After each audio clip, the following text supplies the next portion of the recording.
All right, let's talk LSU Tigers. Of course, not a way you want the season to start the way week one went, but the future is still out there for LSU. And to that end, they got some interesting news, some good news after kind of a rough start. An interesting move, a great move as well, I think, potentially for the future of this program.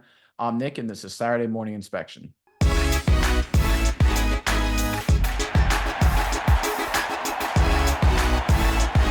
All right, kind of a bittersweet moment this week for the LSU Tigers. They've obviously had to deal with a tough week one outcome, and now they've got a key injury, but it means the emergence of a freshman phenom is coming soon. Let's get on to this report, then we'll talk about it more on the other side. This is from SI.com. LSU running back John Emery suffered a torn ACL on Tuesday during practice, and with a lack of bodies in the backfield, the Tigers have made a move. Brian Kelly and company have moved freshman defensive back Jawan Johnson to running back to add a piece of depth to the room. The freshman phenom played defensive back and quarterback during his time with Lafayette Christian Academy. The goal was always to get Johnson on the field as a true freshman. During fall camp, he ran with the second team at the start position.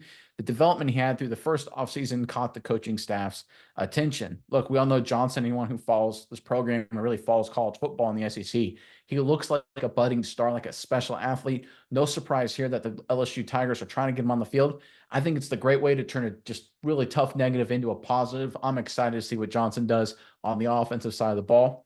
Miles, I'm curious what your thoughts are on this. But first, LSU fans in the comment section below. Look, week one, tough. Just not the way we want it to go, but all eyes on the future right now, heading into a sort of big week two matchup just to get some feel-good energy back, to feel better about the program. Give us your prediction, final score. How does LSU bounce back after week one? Let us know what your thoughts are on the prediction in the comment section below. But Miles, give me your thoughts on this latest LSU Tigers news.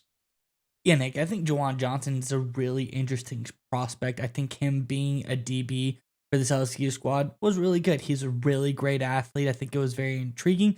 But now with the shift, with the opportunity to get the ball in his hands, get him on the field, I think this brings up something that's really special for LSU because, like the article said, they've always been looking for ways to get this guy on the field. And is he capable as being an offense weapon? And the answer is a resounding yes.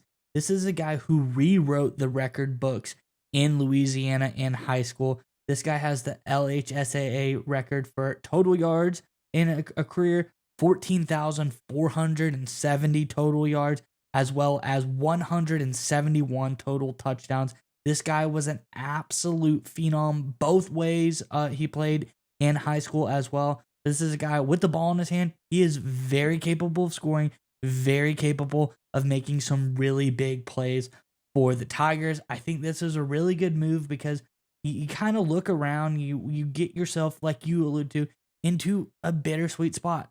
You got a starter that goes down, but what does that mean? It means that you now have an opportunity, have an opening to get a talented body out onto the field, a guy that you want to get him out there despite anything else and just see what he's able to do. And I think this could be a huge coming out party for Johnson. I think it could show that he might be staying on the offensive side of the ball.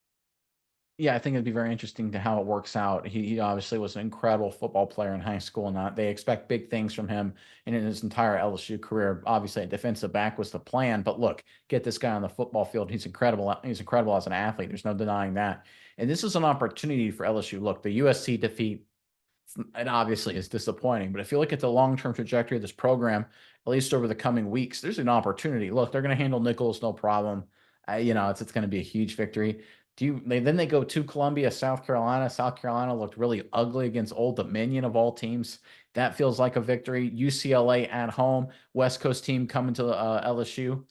UCLA struggled against Hawaii, not a great opportunity there. So I think that's a victory. Then South Alabama before they have Ole Miss at home in what will be one of the games of the year. And I think this is an opportunity for LSU to get right in terms of figuring out who they are identity-wise as a team.